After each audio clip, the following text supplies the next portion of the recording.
Hey everyone, Christopher here, and welcome back to another episode of Fossil Forward Finds. Today we're going to do a topic that nobody's asked for, but I'm going to do it anyways, and that is how I list greeting cards and whether it's worth my time, etc. No, guys like that. Um, they're usually pretty easy to get inexpensively at estate sales because most estate sale companies just kind of ignore them, unless there's a really large quantity of them. Then you might have to pay a little bit. But anyways, that's enough rambling. Let's get into it.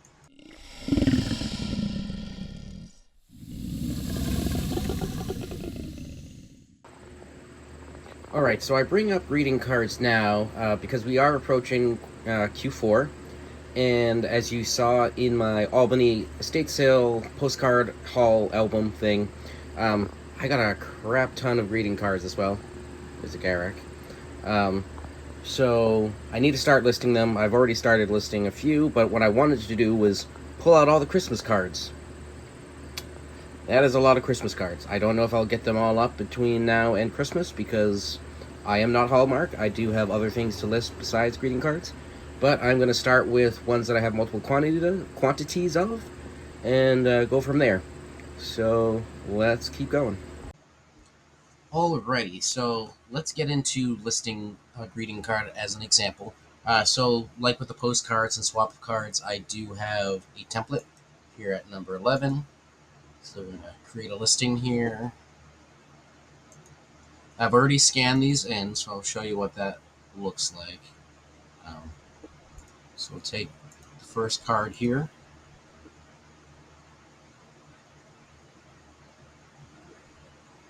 So, there's a number of things you have to pay attention to when you're listing greeting cards. The main one is the size. So something like this is 5.5 by 7.5. So, and more important than the card is if you're going to have an envelope with it, you have to know the size of the envelope as well because this is going to be bigger than the card.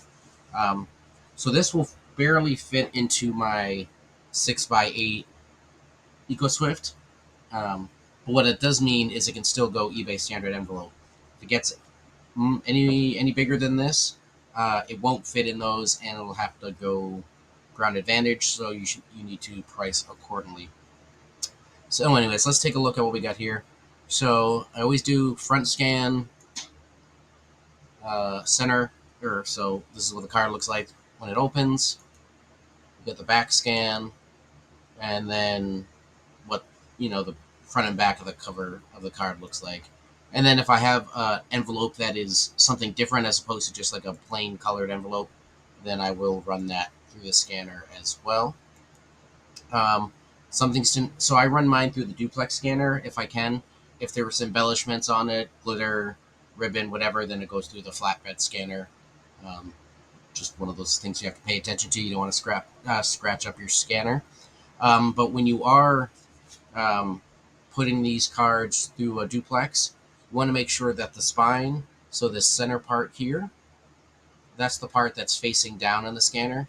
If you put it down this way where the flap opens, it's going to get caught, bend, and you're probably going to lose your card. Same with the envelope.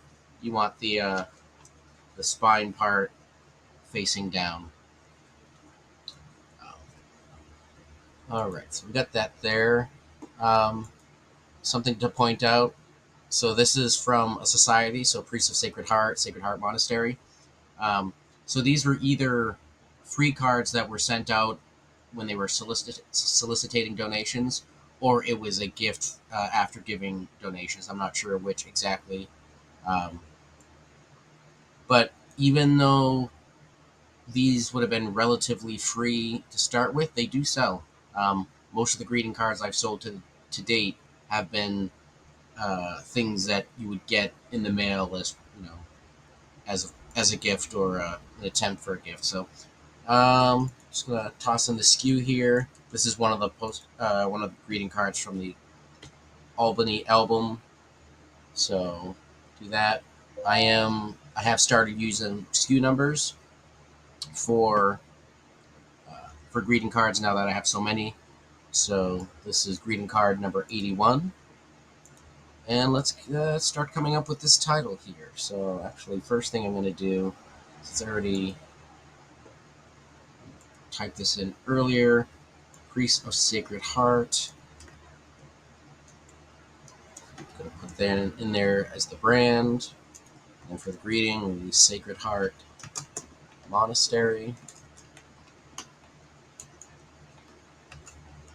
If I can spell. But you can't. What am I doing? What am I doing? Yes, A. Doi. I still can't spell. Anyways. Alright, what does the card say? It says, let there be peace on earth, so peace on earth. Dove. Snowy winters. You know, basic description. Sometimes you can toss Christmas in there if you like, but Christmas will be in the item specifics.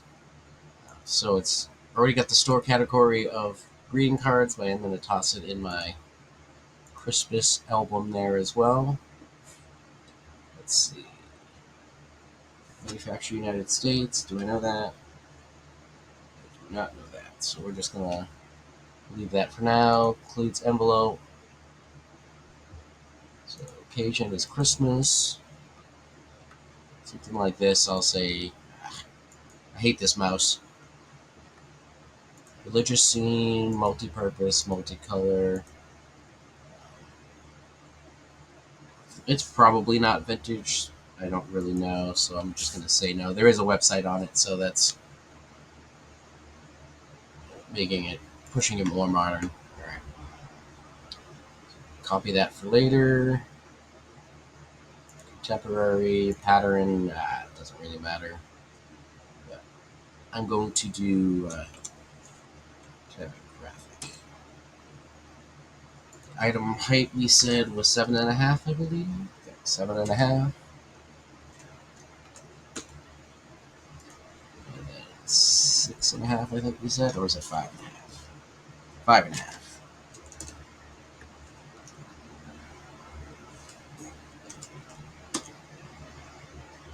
Just 5.5 inches there. I'll leave a lot of that blank. I don't really have any condition issues. I always toss the title back and down there. And I have it default for auctions, but I almost never do auctions anymore. For one thing, there is a 15 cent rather, charge. Garak. There's a 15-cent charge if you run it as an auction. And also, most people aren't looking at these for collecting purposes. They're looking at them for use. So you're not really going to get people into a bidding war on a greeting card. Not in the same way you might on a postcard or something more collectible. And then the question is the price. When I looked up the Priest of Sacred Heart greeting cards, there's 13 listings. Most of them are for multiples, but they all have high shipping because they're eBay, they're multiple cards. So I don't know. Let's try $7.99 on this one. Shipping's good there. I've been promoting at 3% lately. It's as simple as that. Alright, so I've already shown this process for listing other items as well, but I keep this Excel spreadsheet to track inventory of anything that I add SKU numbers to that are numerical. So in this case, greeting cards, so there we go. G81, that's the one we just listed.